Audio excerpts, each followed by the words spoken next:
He built one of the most iconic companies in the world. He changed how we listen, talk, work, even how we think. But before the success came failure. Before the fame came rejection. This is the story of Steve Jobs, not the genius, but the broken visionary who came back stronger. Dropping out, Steve Jobs dropped out of Reed College after just 6 months.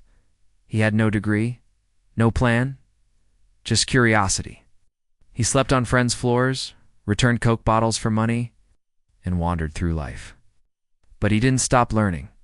He sat in on calligraphy classes, not because they were useful, but because they were beautiful. You can't connect the dots looking forward. You can only connect them looking backward. Lesson: it's okay not to know your path as long as you keep moving.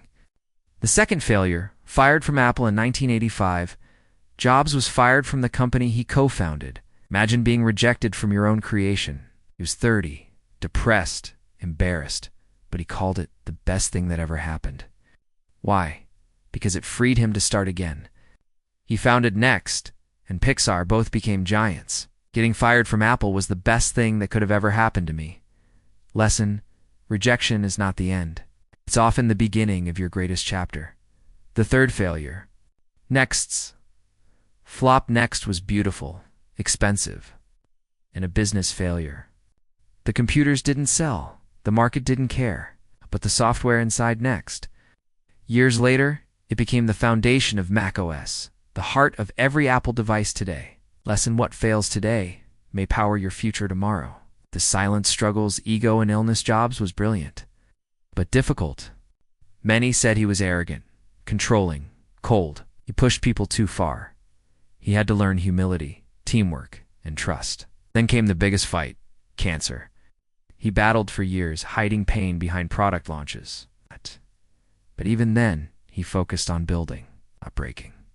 Lesson: growth often comes through pain, not comfort. The return, the comeback of a lifetime in 1997, Apple was near death. Jobs returned not as a loud CEO, but as a wiser one. He cut the product line, focused on simplicity, then the iMac, the iPod, the iPhone, the iPad. He didn't just return, he changed the world. Remembering that I'll be dead soon is the most important tool I've ever encountered to help me make the big choices in life. Lesson: you don't need a second chance. You just need to take it when it comes. Final words: what Steve Jobs taught us. Steve Jobs wasn't great because he never failed. He was great because he failed, learned, and came back stronger. So if you're struggling, rejected, lost, remember, you're not done. You're just being shaped. Stay hungry, stay foolish, and trust that your failures are leading you.